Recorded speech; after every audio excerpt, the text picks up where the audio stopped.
कि ये कहानी कैसे नौजवान की है जिसे कुदरत ने नातवा और कमजोर पैदा किया था, लेकिन वो ये नहीं जानता था कि उसका इस दुनिया में मसरफ क्या है। यहां तक कि उससे उसकी मोहब्बत छीनी गई, उससे उसके अपने छीन लिए गए।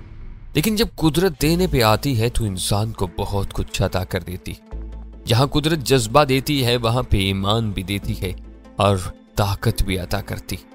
ऐसी ही कोई घड़ी थी जिसमें उसकी भी सुनी गई। फिर उसने ऐसे रस्तों का इंतखाब किया जो कुदरत उसे दिखाती गई। उसने अपने पाकिस्तान की सरजमीन के लिए मिशन सरअंजाम दिए, उसके साथ साथ अपनी मोहब्बत को हासिल किया और कई ऐसे कठिन रास्तों से गुजरा जिनमें इंसान तो क्या, कोई लोहे का बना हुआ इंसान भी होता तो वो भी पिघल जाता। लेकिन उसने हौसला नहीं हारा। कुदरत ने उसे बड़ी बड़ी नेमतों में से एक दोस्त अता की जो उसके लिए मर भी सकता था। वो कौन था, ये आखिर तक एक राज रहा। वो था एक गुमनाम सिपाही। वो पाकिस्तान की ISI का जांबाज था जिसने उसे अपनी उंगली पकड़कर चलना सिखाया और फिर सभी रास्ते आसान होते गए। सरवत मुझसे बात करते करते एकदम खामोश हो गई थी। उसके खूबसूरत चेहरे पर साया सा लहरा गया था। मैंने अपना रुख फेर कर उसकी नजरों का ताक्कुब किया और चौंक कर रह गया। वो 4 लड़के स्नेक बार में दाखिल हो रहे थे। लड़कों में उनका सरगना वाजिद उर्फ वाजी भी शामिल था। वही कम ज़र्फ अमीर जादों वाला हुलिया, लंबे चमकीले बाल, गले में सोने का लॉकेट और खुले गिरबान वाली इंपोर्टेड शर्ट। वो बड़ी मस्ती से चलता हुआ हमारे पास से गुजरा। उसके साथियों में से एक दराज कद लड़का लोफर से इंडियन गाने की धुन पर सीटी बजा रहा था। उसका हलिया भी वाजी से मिलता जुलता था। वो चारों हमसे कुछ फासले पर एक मेज के गिर्द बैठ गए। सरवत ने कुछ होंठों पर जुबान फेर कर कहा, चलो आओ ताबिश चलते हैं। मैंने खुद को नॉर्मल रखते हुए कहा, नहीं, इस तरह उठना ठीक नहीं। बस ये जो 2 घूंट चाय रह गई है पी लो, फिर उठते हैं। सरवत के चेहरे से साफ जाहिर था कि अब उसे चाय में कोई दिलचस्पी नहीं रही है और ना ही मुझसे बात करने में। अब यहाँ जो भी वक्त गुजरेगा वो सख्त तकलीफ में रहेगा। मैंने कप उठाकर चाय की चुस्की ली तो मुझे लगा कि हाथ कांप रहा है। उस लर्जिश को सरवत की निगाह से छुपाने के लिए मैंने कप फिर नीचे रख दिया। सरवत मेरी मंगेतर थी। वो BSc कर रही थी, मैं MSc के आखिरी साल में था। हम दोनों लाहौर में रहते थे और रिश्तेदार भी थे।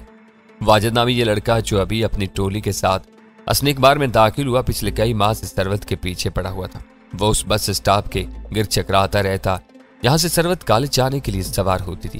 वो सरवत का मोहल्लेदार भी था। फिर में तो वो इखलाक के दायरे के अंदर ही रहा। बस 1-2 बार उसने सरवत को अपनी डबल साइलेंसर हुंडा मोटरसाइकिल पर लिफ्ट देने की कोशिश की, मगर जब एक रोज उसने मुझे और सरवत को माल रोड के शेजान रेस्टोरेंट में बैठे हुए देख लिया तो वो कुछ जारहाना मूड में आ गया। वो अब सरवत के कॉलेज का मुतवातर चक्कर भी लगा रहा था और शेजान रेस्टोरेंट में भी 2 बार हमारे पीछे आया। हमने शेजान में मिलना छोड़ दिया। पिछली बार हम अनारकली के एक स्नेक बार में मिले थे, तब तो खैरियत गुजरी थी, लेकिन आज फिर वाजिद अपनी चंडाल चौकड़ी के साथ यहाँ आदम का था। हम जैसे तैसे चाय खत्म करके उठना चाह रहे थे। मैंने बैरे को बिल लाने का इशारा कर दिया था, लेकिन वो अभी काउंटर पर मसरूफ था। वाजिद ने हमें सुनाने वाले अंदाज में जोर से कहा, यार शकील, चाय पीने के लिए तो ये काफी सस्ती जगह है। शकील बोला, भाई जेब में जितने पैसे हों वैसे ही जगह ढूंढनी पड़ती है ना। वाजिद ने कहा, इतना सोना मुखड़ा ऐसी जगह पर हो तो लगता है कि मखमल में टाट का पैबंद लगा हुआ है। यार ये कह लो कि टाट में मखमल का पैबंद। दराज का लड़के ने लुकमा दिया। उसका नाम कादिर था। वाजिद मेज पर हल्का तबला बजाने लगा, साथ साथ वो गुनगुना भी रहा था, दिल तोड़ने वाले देख के चल, हम भी तो पड़े हैं राहों में। सरवत तेजी से उठ खड़ी हुई। चलो ताबिश, उसने शोल्डर बैग संभालते हुए कहा। मेरा दिल शिद्दत से धड़क रहा था। लगता था कि अभी पसलियां तोड़कर बाहर निकल आएगा। जी चाहता था कि उन खबीसों के मनहूस चेहरे नोच लूं, पुलिये बिगाड़ दूं उन लोफरों के, लेकिन उस लेकिन से आगे कई सवालिया निशान थे। मैंने खुद को संभाला और काउंटर पर ही अदायगी करता हुआ बैरूनी दरवाजे की तरफ बढ़ा। सरवत मुझसे 1 कदम आगे थी। हमारे अक्म में कोर्स की शक्ल में आवाज लगाएगी, वाकआउट वाकआउट। मुझे अंदेशा था कि शायद ये लोग हमारे पीछे बाहर आएंगे और सड़क पर भी बदतमीजी करेंगे, लेकिन पूरी तौर पर ऐसा कुछ नहीं हुआ। हम स्नेक बार के अक्क में वाक़ पार्किंग में पहुंचे। मैं अपनी सुजुकी कार की तरफ बढ़ा तो पता चला कि उसके अक्म में 2 अदद मोटरसाइकिल खड़ी हैं। एक बार फिर रगों में लहू सनसना कर रह गया। ये वाजी वगैरह की ही शरारत थी। अभी हम पार्किंग वाले से बात ही कर रहे थे कि वाजी और उसके साथी भी वहां पहुंच गए। पार्क लाट वाले लड़के ने वाजी से कहा, सर जी आपकी मोटरसाइकिल। उन्होंने अपनी गाड़ी निकालनी है। ओ हो। वाजी ने चौंकने की अदाकारी की, फिर शाइस्तगी से बोला, गलती हो गई जी, मैं समझा था ये कार 2-3 घंटे या रुकेगी। अभी लो जी, मैं हटा लेता हूँ मोटरसाइकिल। उसने जेबें टटोली मगर चाबी नहीं मिली। साफ जाहिर था कि वो जानबूझकर ऐसा कर रहा है। वो दराजकद कादर से मुखातब होकर बोला, कहाँ गई यार, चाबी तेरे पास तो नहीं है? मेरे पास तो मेरी चाबी है और बस मेरे ताले में लगती है। कादर मानी खेज लहजे में बोला, यानी तुम्हारा मतलब है कि कुछ चाबियां एक से ज्यादा तालों में लगती हैं? क्यों नहीं यार, होती हैं ऐसी भी। ये चाबियां रंग बिरंगे तालों में लगती रहती हैं। इनको हरजाई चाबियां कहते हैं। वाजिद उर्फ वाजी ने मुझसे मुखातब होकर कहा, क्यों पर हाजी, तुम्हारे पास है कोई ऐसी चाबी? क्या मतलब? मैंने खुद को बमुश्किल संभाला। शकील मुझे समझाने वाले अंदाज में बोला, इसका मतलब है कि आपकी शक्ल सूरत से लगता है कि आपके पास रंग बिरंगे तालों में लगने वाली चाबी है, यानी हरजाई चाबी। कादर ने लुकमा दिया, तुम तमीज से बात करो और ये मोटरसाइकिल पीछे हटाओ। सरवत सटपटा कर बोली, चाबी के बगैर कैसे पीछे हटा लूं मिस साहिबा? शकील ने कहा। मैंने बनाकर मोटरसाइकिल के हैंडल पर हाथ रखा और उसे घसीट कर पीछे करना चाहा। नो नो डोंट टच, वाजी ने खतरनाक लहजे में कहा। तो फिर इसे पीछे हटाओ। मेरी आवाज गुस्से से कांप रही थी। मैं कह रहा हूं डोंट टच इट। वो एक एक लफ्ज पर जोर देकर बोला और उसके साथ ही मुझे धक्का दिया। मैं लड़खड़ा कर 2-3 कदम पीछे गया। गुस्से और घबराहट की मिलीजुली कैफियत ने मुझे सरतापा हिला दिया। मुझे लगा कि मेरा दिल सीना फाड़ कर बाहर निकल आएगा। बेहतर हुआ कि उस मौका पर सरवत मेरे आके आकी। वो चिल्लाते हुए बोली, नहीं ताबिश, हमें इनसे झगड़ा नहीं करना। वो मुझे धकेलती हुई चंद कदम और पीछे लेगी। मैं सरतापा लर्ज रहा था। दिल चाहता था कि कुछ भी हो जाए, एक बार तो इसका भी इस वाजी पर टूट पड़ूं। दूसरी तरफ वाजी बिपरा हुआ शेर नजर आ रहा था। मुझे नहीं लगता था कि वो मेरी कोई पेश चलने देगा। बेहतर हुआ कि शकील और कादर ने उसका रास्ता रोक लिया। शकील वाजी को पीछे धकेलते हुए बोला, छोड़ो यार, सिंगल पसली बंदा है, जाया शाया ना हो जाए। पता नहीं मेरे मुंह में क्या आया और मैंने क्या कहा। बहरतौर ये कोई मुतासर कुन अल्फाज नहीं थे। मैं अपने चकराते हुए जहन को संभाल कर पीछे हटाया। वाजी के दोस्तों ने दोनों मोटरसाइकिलें पीछे हटा दी। वाजी बदस्तूर मेरी तरफ खुशमगी नजरों से देख रहा था। वो लोग मोटरसाइकिलों पर बैठ कर चले गए तो हम भी गाड़ी में आ बैठे। घर आकर मैं देर तक अपने कमरे में बंद रहा। कमरे के अंदर ही बेकरारी से टहलता रहा और अपने आप को कोसता रहा। ये कोई पहली बार नहीं हुआ था, मेरे साथ हमेशा से ऐसा ही होता आया था। मैं 3 बहन भाइयों में सबसे बड़ा हूँ। वालिदैन का लाड प्यार मुझसे बहुत ज्यादा था। वालिद महकमा आसार कदीमा में अफीसर थे, लेकिन चूंकि ईमानदार अफीसर थे इसलिए मुश्किल ही से गुजर बसर होती थी। कोई 2 साल पहले उनका इंतकाल हुआ तो अंदेशा था क्या माशी दबाव में आ जाएंगे, लेकिन वालिद साहब की दूर अंदेशी ने हमें संभाल लिया। उन्होंने अच्छे वक्त में एक बड़ी सड़क के किनारे 2 कनाल जमीन ले ली थी। कुछ जमीन खाली छोड़ दी थी, बाकी मैं घर तामीर किया था, मगर उस तरह कि अगर हम ऊपर की मंजिल पर शिफ्ट हो जाते तो ग्राउंड फ्लोर पर 10-12 दुकानें तामीर करके किराए पर चढ़ाई जा सकती थी। हमने ऐसा ही किया। उसके अलावा वालिद साहब की बीमा पॉलिसी ने भी हमें फायदा दिया। मैं बचपन में जिस्मानी लिहाज से खासा कमजोर वाक़ हुआ था, ताहम लड़कपन तक पहुंचते पहुंचते जिस्म पर थोड़ी बहुत बोटी आ गई। उसके बावजूद हम असर लड़कों में मुझे सिंगल पसली ही समझा जाता था। लड़ाई भड़ाई मेरे बस की बात नहीं थी, मगर लड़कपन और जवानी में बारहा ऐसे मौके आए जब मेरे लिए लड़ना जरूरी था। ऐसे मौकों पर अक्सर मेरी हिम्मत जवाब थी जाती थी। टांगों से जान निकलती महसूस होती थी और दिल 1000 मील फी घंटा की रफ्तार से धड़कने लगता। अपनी उस खामी पर काबू पाने की मैंने बहुत कोशिश की, लेकिन कभी कामयाब नहीं हो सका। आजकल फिर वही सूरत हाल दरपेश थी। चौमई किस्मत सरवत के मोहल्ले का ये लड़का उसके पीछे पड़ा हुआ था। उसकी हिम्मत रोज बरोज बढ़ती जा रही थी और मुझे लग रहा था कि वो आसानी से पीछा नहीं छोड़ेगा। उस दिन कमरे में बेकरारी से टहलते टहलते मैंने फैसला कर लिया कि 2-3 माह के लिए सरवत से मेल जोल बिल्कुल बंद रखूंगा और सरवत से भी कहूंगा कि वो बस में कॉलेज जाने के बजाय नासिर भाई के साथ मोटरसाइकिल पर चली जाया करे। पिछले 2-4 सालों में मुझे जब भी कहीं अपनी नातवानी के सबब हजीमत उठाना पड़ी या शर्मिंदगी का सामना हुआ, मेरे अंदर एक ख्वाहिश बड़ी शिद्दत से पैदा हुई और वो ये कि मैं खुद को जिस्मानी तौर पर मजबूत करूं। कम से कम इतना तो कर सकूं कि अपने जैसे किसी बंदे की ज्यादती का मुनासिब जवाब दे सकूं। उन दिनों मार्शल आर्ट का काफी शोर था। कराटे के क्लब खुले हुए थे। मैं भी गाहे बगाहे उर्दू बाजार के करीब वाक़ एक क्लब में जाता रहा था और हाथ पांव चलाता रहा था। बहरहाल मेरी उस मसरूफियत में मुस्तकिल मजाजी की कमी थी। अमूमन 2-4 माह तक क्लब जाने के बाद मेरी तवज्जो हट जाती थी। ध्यान किसी और तरफ चला जाता था। ध्यान दोबारा क्लब की तरफ तब आता था जब फिर किसी जगह शर्मिंदगी का सामना करना पड़ता था। उन दिनों मुझे इस बात का इल्म नहीं था कि जिस्मानी फिटनेस अलहदा चीज है, जबकि लड़ाई बढ़ाई वाला मिजाज रखना दीगर बात है। असली एक बार वाले वाक़े के बाद मैंने एक बार फिर शद्दुमत से मार्शल आर्ट क्लब जाना शुरू कर दिया। उन दिनों हमारे ये क्लब उर्दू बाजार के करीब से तब्दील होकर अनारकली की तरफ चला गया था। मुदस्सर आरिफ साहब हमारे उस्ताद थे। वो बड़ी मेहनत से हमें दाव पीच सिखाया करते थे। मैं 6-7 हफ्ते तक बाकायदगी से गया, लेकिन फिर उन्हीं दिनों मुझे टाइफाइड हुआ और क्लब जाने का सिलसिला एक बार फिर मुनक़ता हो गया। मैं जनवरी की वो ठट्टी हुई दोपहर कभी नहीं भूल सकता। मैं अपनी वालदा के साथ लिबर्टी मार्केट से शॉपिंग करके घर वापस आया तो फोन की घंटी बजने लगी। मैंने रिसीवर उठाया। दूसरी तरफ सरवत की छोटी बहन नुसरत थी। उसने अश्क बार लहजे में कहा, भाई भाजी का कुछ पता नहीं चल रहा। उन्होंने 12 बजे आना था, अब 3 बज गए हैं। वो कॉलेज में भी नहीं है। मैं सरतापा लरस गया। तो कहाँ गई वो? अबू और नासिर भाई पुलिस स्टेशन गए हैं। किसी ने उन्हें खबर दी है कि बाजी को शायद वो फिक्रा मुकम्मल न कर सकी और हिचकियों से रोने लगी।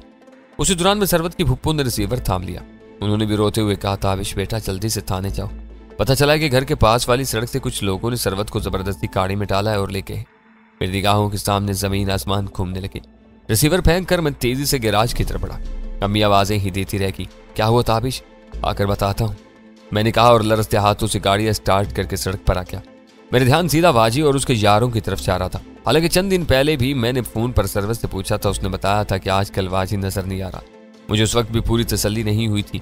मुझे लगता था कि शायद वो मुझे परेशानी से बचाना चाहती और आज के वाक़े ने तो मेरे बदतरीन अंदेशों को हकीकत का रंग दे दिया था। मैं सीधा थाने पहुंचा। सरवत के वालिद खालू उस्मान, उनके 2 मोहल्लेदार दोस्त और नासिर भाई थाने में ही मौजूद थे। लगता था कि अभी थोड़ी देर पहले खालू उस्मान और थानेदार में तल्ख कलामी हुई है। कशीदा से माहौल में थानेदार कच्ची रिपोर्ट लिख रहा था। खालू उस्मान बता रहे थे ये 2-3 बंदे थे। उनमें से एक शायद स्टेशन वैन के अंदर ही बैठा हुआ था। उन्होंने चेहरे मफलर वगैरह में छुपा रखे थे। उन्होंने मेरी बच्ची को घसीट कर वैन में फेंका। ये देखें, मौका से उसकी ये 2 किताबें मिली हैं। खालू उस्मान ने लरसते हाथों से 2 किताबें थानेदार की मेज पर की। बेशक ये सरवत ही की किताबें थी। थानेदार ने किताबें भी अपनी तहवील में ले ली। नंबर प्लेट पढ़ी है किसी ने? थानेदार ने कदरे नर्म लहजे में पूछा। नहीं, पर गाड़ी का रंग और मेक वगैरह 2-3 बंदों ने देखा है। थानेदार के पूछने पर खालू उस्मान के दोस्त वहाज साहब ने तफसील से गाड़ी के बारे में बता दिया। थानेदार की हदायत पर एक ASI वायरलेस सेट पर पेट्रोलिंग गाड़ियों से राब्ते में मसरूफ हो गया। खालू उस्मान का चेहरा हल्दी की तरह जर्द था। मुझे तो डर लग रहा था कि कहीं उन्हें हार्ट अटैक ही ना हो जाए। मैंने नासिर भाई को एक तरफ ले जाकर कहा, मुझे तो लगता है कि ये उन्हीं लड़कों का काम है। कौन लड़के? वही वाजी, शकील और कादिर वगैरह। मैंने आपको उनके बारे में बताया था ना? नहीं ताबिश, नासिर भाई ने नफी में सरी लाया। मुझे नहीं लगता कि ये उनका काम है। जिस वक्त ये मामला हुआ वाजी वगैरह अपने घर की छत पर थे। वैसे भी लोगों ने जिन 3 बंदों के बारे में बताया है वो अपने हुलिये से बड़ी उम्र के लगते थे। कहीं ऐसा तो नहीं कि वाजी वगैरह ने किसी दूसरे से ये काम करवाया हो? मैंने ख्याल जाहिर किया। कर्ब की शिद्दत से मेरी आवाज टूट रही थी। अभी क्या कहा जा सकता है? वैसे वाजी के वालिद सिराज साहब तो खुद रिपोर्ट दर्ज कराने अब्बू के साथ आए हुए हैं। ये जो दाएं तरफ करीम कलर की शलवार कमीज में, नासिर भाई ने एक सेहतमंद शख्स की तरफ इशारा किया। पुलिस वालों ने कायदे की कार्रवाई करके और हमें तसल्ली तशवी देकर वापस भेज दिया। मैं खालू वगैरह के साथ ही उनके घर चला गया। घर का माहौल सख्त अफसरदा था। सरवत की दादी मुसलसल मुसल्ले पर थी और सजदे में गिरी हुई थी। खाला सफिया का भी रो रो कर बुरा हाल था। वो किसी भी उम्मीद अफसा इतला के लिए टेलीफोन से लगी बैठी थी। मोहल्ले की 2-3 औरतें भी मौजूद थी। मैंने खाला सफिया को तसल्ली दी। वो मेरे गले से लगकर सिसकने लगी। पता नहीं क्यों मेरा ध्यान बार बार वाजी और उसके साथियों की तरफ ही जा रहा था। मैं उनसे मिलना और बात करना चाहता था, लेकिन फिर यह ख्याल भी ज़हन में आता था कि कहीं बिगड़ा हुआ मामला और न बिगड़ जाए। सिर्फ शक की बुनियाद पर वाजी वगैरह पर इतना बड़ा इल्जाम नहीं लगाया जा सकता था। मैंने फोन करके वालदा और चच्ची को भी खाला सफिया के घर ही बुला लिया। मैं चाहता था कि वो उनके पास रहें और दिलासा दें। और आज जिस मुश्किल और कर्ब में गुजरी कुछ मैं ही जानता हूँ। मैं गाड़ी लेकर दीवानावार सड़कों, अस्पतालों और पुलिस स्टेशनों पर घूमता रहा। मेरे कॉलेज के एक दोस्त जुबैर खान के भाई पुलिस ऑफिसर थे। जुबैर खान से फोन पर बात हुई। उसने कहा कि आ जाओ, अभी जाकर भाई से मिलते हैं और मशवरा करते हैं। सुबह के 5 बजे थे। अभी अंधेरा पूरी तरह छटा नहीं था। मैं खाला के घर से निकला और गाड़ी पर जुबैर की तरफ रवाना हुआ। अभी मैं 2 अंदरूनी सड़कों से निकलकर बड़ी सड़क पर मुड़ने ही वाला था कि सामने से आने वाले एक रिक्शे की वजह से रफ्तार धीमी करना पड़ी। जगह थोड़ी थी और मैं चाह रहा था कि रिक्शा आसानी से गुजर जाए। अचानक मेरी निगाह रिक्शे के अंदर बैठी सवारी पर पड़ी और मैं पहुंच कर रह गया। ये सरवत थी। उसके सर पर दुपट्टा था और दुपट्टे के पल्लू ने 2/3 चेहरे को नकाब की शक्ल छुपाया हुआ था। मैंने इस सरवत को नहीं देखा, उसने भी मुझे देख लिया। उसके चेहरे पर जलजले के आसार नमूदार हुए। मैंने गाड़ी रोक ली, रिक्शा भी रुक गया। मैं दरवाजा खोलकर जल्दी से सरवत के पास गया। वो रिक्शे से उतर आई। उसकी आंखों में आंसू दमक रहे थे। सुबह के उन अवलीन लम्हों में यह अंदरूनी सड़क तकरीबन सुनसान ही थी।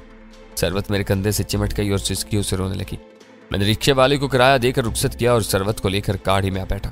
सरवत, तुम ठीक तो हो ना? हाँ मैं ठीक हूँ, उसने रोते हुए कहा। 1-2 राहगीर ताज्जुब से हमें देख रहे थे। मेरी गाड़ी का रुख बड़ी सड़क की तरफ था। मैंने गाड़ी को उसी रुख पर आगे बढ़ाया और 3-4 मिनट ड्राइव करने के बाद एक चिल्ड्रन पार्क के अक्क में रोक दिया। मेरे हाथ पांव कांप रहे थे। सरवत आंखें बंद किए मुसलसल सिसक रही थी।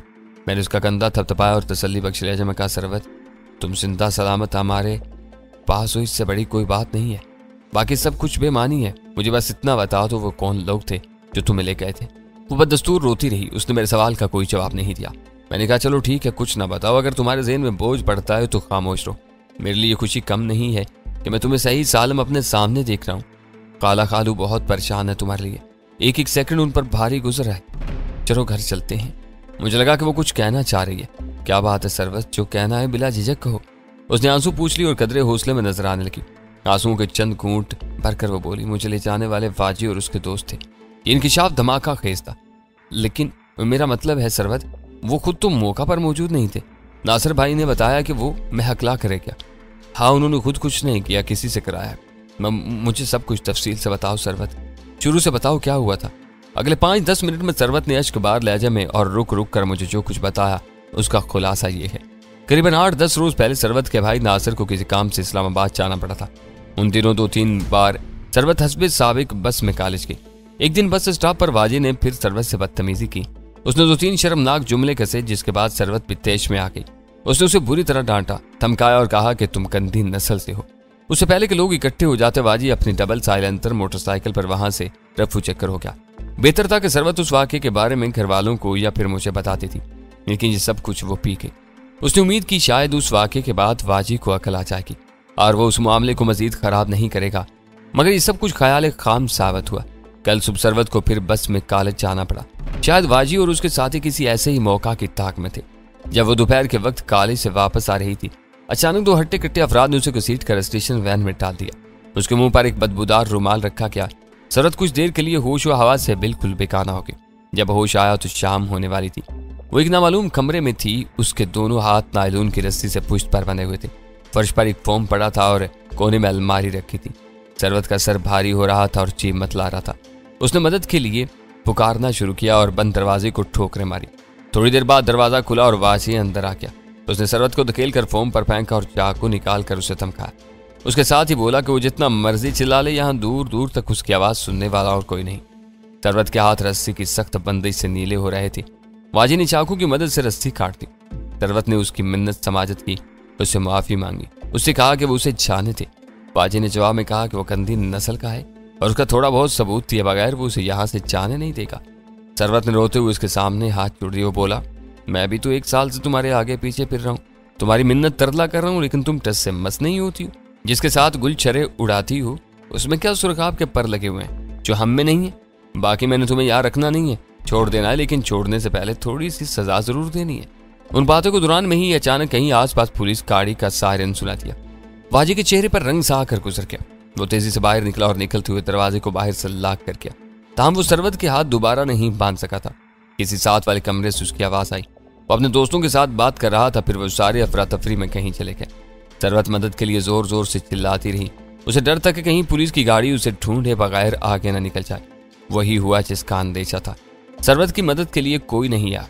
गाड़ी गालबन आगे निकल चुकी थी। सरवत को कुछ मालूम नहीं था कि वो लाहौर में है या लाहौर से बाहर, और ये कौन सी जगह है। जब दरवाजा पीट पीट कर उसके हाथ जख्मी हो गए और चिल्ला चिल्ला कर गला बैठ गया तो उसको यूं लगने लगा कि शायद इर्द गिर्द कोई मौजूद नहीं, मगर उसकी छठी हिस्स कह रही थी कि कोई मौजूद है। बस दम साधे बैठा है। शदीद परेशानी और हरास के बावजूद सरवत अपना दिमाग इस्तेमाल करने लगी थी। वो मुसलसल सोच रही थी कि उस कमरे से कैसे निकला जा सकता है। कमरे की अकलौती खिड़की से बाहर आहिनी ग्रिल लगी थी और किसी स्टोर नुमा तारीख कमरे की झलक नजर आती थी। अटैच बाथरूम में भी एक छोटी खिड़की मौजूद थी और वहां भी मजबूत आहिनी ग्रिल लगी थी। सरवत ने अलमारी खोली। वहां से उसे छोटे दस्ते की एक हथौड़ी मिल गई। वो उस हथौड़ी के साथ कमरे की खिड़की की ग्रिल पर सर पे लगाने लगी। उसे मालूम था कि वो उस आहिनी ग्रिल का कुछ नहीं बिगाड़ सकती। ताम उसे उम्मीद थी कि अगर कोई बाहर मौजूद हुआ तो सरकत के बाद सामने जरूर आएगा, और फिर ऐसा ही हुआ। दरवाजे का ताला खुलने की आवाज आई। सरवत ने हिम्मत की और दरवाजे के बिल्कुल पास खड़ी होगी। एक शलवार कमीज वाला शख्स राइफल बदस्त अंदर दाखिल हुआ। सरवत ने अंधाधुंध उसके सर के पिछले हिस्से पर हथौड़ी की इस तरफ लगाई। उसे एक जरब ने ही जवान साल शख्स को जमीन बोस कर दिया। ये को पठान चौकीदार था। सरवत उसकी तरफ देखे बगैर बाहर भागी।